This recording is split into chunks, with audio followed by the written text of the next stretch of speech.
Sonda-me, quebranta-me, transforma-me, enche-me e usa-me. Boa noite, meus irmãos. Boa noite, quem sabe, meus amigos. No livro de Mateus há um texto muito interessante e eu gosto muito dele. E tem algumas lições que eu quero lembrar a vocês. Quem sabe a gente pode até aprender alguma coisa nessa rápida devocional. Mateus capítulo 17, de 1 a 9, é aquele texto que fala sobre a transfiguração. Eu vou ler rapidinho, eu vou comentar eles rapidinho com vocês. Diz assim, que 6 dias depois tomou Jesus consigo a Pedro, a Tiago e a João, seu irmão, e os conduziu em particular a um alto monte.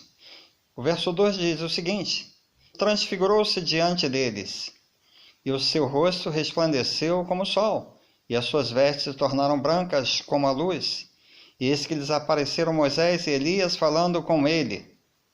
E Pedro, tomando a palavra, disse a Jesus, Senhor, bom é estarmos aqui. Se queres, façamos aqui 3 tabernáculos, um para ti, um para Moisés e um para Elias. Estando ele ainda a falar, eis que uma nuvem luminosa os cobriu, e da nuvem saiu uma voz que dizia, Este é o meu filho amado, em quem me comprazo, escutai-o.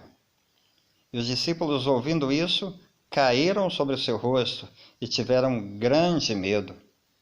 E aproximando-se Jesus, tocou-lhes e disse, Levantai-vos, e não tenhais medo. E erguendo ele os olhos, ninguém viram, senão a Jesus. E descendo eles do monte, Jesus lhes ordenou, dizendo, a ninguém conteis a visão, até que o Filho do Homem seja ressuscitado dos mortos. Olha só, algumas lições interessantes. Primeiro, que privilégio, não é isso?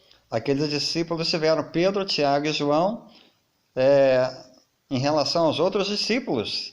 Que honra, né? Foram convidados por Jesus e subiram ao monte. E ali foram tremendamente abençoados. Aliás, você quer ser abençoado? Você tem que subir ao monte. Você vai dizer, pastor brasileiro, subir ao monte. Aqui em Portugal quase que não tem monte, é tudo planície. Mas não necessário monte, como naqueles dias eles subiram ao monte, eu creio que eles subiram ao monte. Mas é o monte da leitura da palavra, quero crer que é o monte onde Deus fala comigo e contigo. É o monte da oração, é o monte do serviço, do comprometimento, do envolvimento, que traz essa tremenda alegria que tiveram aqueles 3 discípulos. Olha só. O verso 2 diz o seguinte, e transfigurou-se diante deles, e o seu rosto resplandeceu como o sol, e as suas vestes se tornaram brancas como a luz. Eu quero crer que Deus ele se revelou ali de maneira muito especial. Que privilégio! Você quer ter essa intimidade que eles tiveram com Jesus? Você precisa subir ao monte da leitura da palavra, da oração, do comprometimento, da descoberta de talentos. E diz o verso 3 que, eis que lhes apareceram Moisés e Elias falando com ele, com Jesus. E mais à frente a gente vê que na realidade Jesus diz que, Jesus lhes ordenou dizendo, verso 9, a ninguém conteis a visão, até que o Filho do Homem seja ressuscitado dos mortos. Na verdade, era uma visão que eles estavam tendo ali, naquele momento. Mas mesmo diante da visão, diz o verso 4, interessante, e Pedro, tomando a palavra, disse a Jesus, Senhor, bom é estarmos aqui. Se queres, façamos aqui 3 tabernáculos, um para ti, um para Moisés e um para Elias. Eles estavam impactados. E é assim, não é isso, irmãos? Que a gente se sente quando a gente está na igreja, no culto, louvando, adorando, lendo a palavra, pregando, enfim, desenvolvendo nossos talentos, descobrindo. A gente fica impactado com a presença de Deus. Estando ele ainda a falar, Pedro, no caso, eis que uma nuvem luminosa os cobriu, e da nuvem saiu uma voz que dizia: Este é o meu filho amado, a quem me comprazo, escutai-o. Escutai no sentido de obedecê-lo. E eu e você precisamos ser obedientes a Deus, à palavra de Deus, e cada vez mais, mais e mais.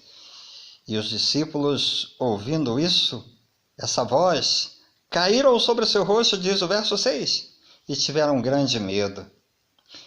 Verso 7 diz que, aproximando-se Jesus, tocou-lhes e disse: Levantai-vos e não tenhais medo. E aí? Você já foi tocado por Jesus?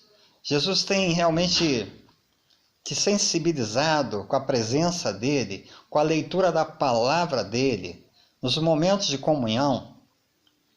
E diz o verso 9, que erguendo eles os olhos, ninguém viram, senão a Jesus, porque era, na realidade, uma visão. E para terminar, gente, essa reflexão, o verso 9 me encanta, porque fecha o raciocínio desses 9 versos. E descendo eles do monte, até aqui, descendo eles do monte, eles não podiam continuar naquele momento de refrigério, de alegria, de tremenda alegria como nós as temos na igreja, quando lemos a palavra. Eles precisavam descer do monte. Descendo eles do monte, lá embaixo, no vale, estavam as pessoas, as vidas que dependiam deles, que eles precisavam testemunhar, pregar, desenvolver seus talentos. E, meus amados irmãos, isso aplica a mim, a você. Você e eu não precisamos subir ao monte? Sim, claro. E aí? Você tem subido ao monte? Você tem lido a palavra? A palavra tem te envolvido, tem mexido com você? Você tem orado? Você tem buscado a Deus? Você tem descoberto talentos? Você pode dizer: pastor Brasilino, eu vou ao monte todo dia. Oh, glória a Deus por isso. Mas você precisa descer do monte. Lá no vale estão as pessoas esperando e dependendo. Deus quer usar você. Eu já disse em alguns momentos, que Deus não tem outra mente senão as nossas. Ele quer usar a nossa mente para que as pessoas sejam abençoadas, tocadas, transformadas. Deus não tem outros braços senão os nossos, que é abraçar as pessoas que estão lá no vale, lá embaixo. Quer usar a sua vida, quer usar os seus braços. Deus não tem outros pés senão os nossos, quer andar através dos nossos pés, para igualmente alcançar as pessoas, vizinhos, amigos, parentes. E elas estão lá embaixo. Você precisa descer do monte. Claro que você primeiro precisa subir ao monte e deixar Deus se revelar a você a cada dia, a cada momento, a cada culto. Que Deus te abençoe.